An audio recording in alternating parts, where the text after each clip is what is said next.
పూర్తిగా అవగాహన చేసుకునేటువంటి కార్యక్రమంగా దీన్ని తీసుకోవడం జరిగింది. ముఖ్యంగా మీ అందరం కూడా చూస్తూ ఉన్నాం, రాష్ట్రంలో గతంలో ఎప్పుడు జరగనటువంటి విధంగా ఒక పరిపాలనా దక్షుడైనటువంటి చంద్రబాబు నాయుడు గారి నాయకత్వంలో నలుమూలల అభివృద్ధితో పాటు క్లిష్ట పరిస్థితులు కూడా సంక్షేమ కార్యక్రమాల మీద పెద్ద ఎత్తున దృష్టి పెట్టడమే కాకుండా ఒక్కొక్కటిగా చెప్పినటువంటి వాగ్దానాలన్నీ కూడా నెరవేర్చినటువంటి పరిస్థితులు.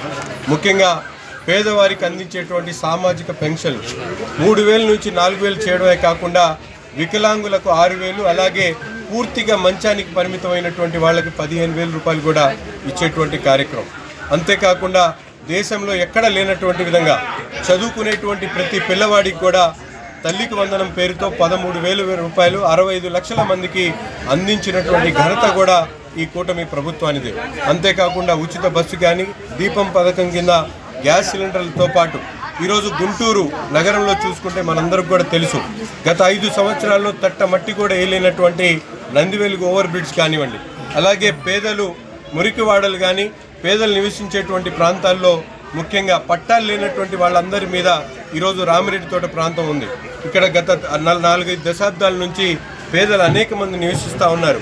ఇల్లు కట్టుకోవడానికి హౌసింగ్ లోన్ కూడా ఇచ్చేటువంటి పరిస్థితి లేదు.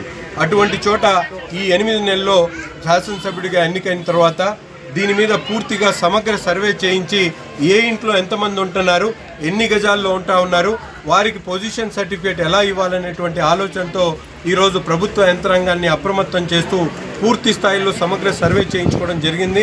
తప్పకుండా 2-3 నెలల్లోనే ఈ ప్రాంతంలో ఉన్నటువంటి ప్రతి ఇంటి ఓనర్ కూడా మేము గర్వంగా చెప్పగలుగుతున్నాం, మీ ఇంటి దగ్గరికి వచ్చి మీకు పట్టాలు అందించేటువంటి కార్యక్రమం కూడా చేస్తామని చెప్పి ఈ సందర్భంగా తెలియజేస్తా ఉన్నాం.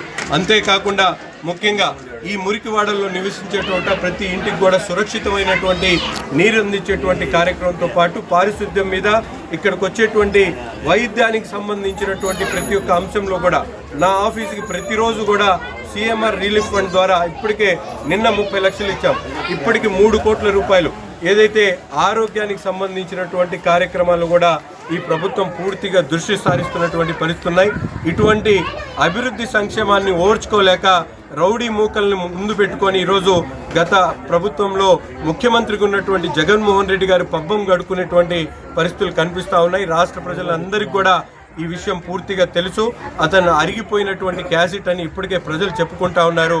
అందుకని ఎంత మాట్లాడినా కూడా ఆ అరిగిపోయిన క్యాసెట్ మాట ఎవరు వినేటువంటి పరిస్థితి లేదని చెప్పి కూడా ఈ సందర్భంగా తెలియజేస్తా ఉన్నాను.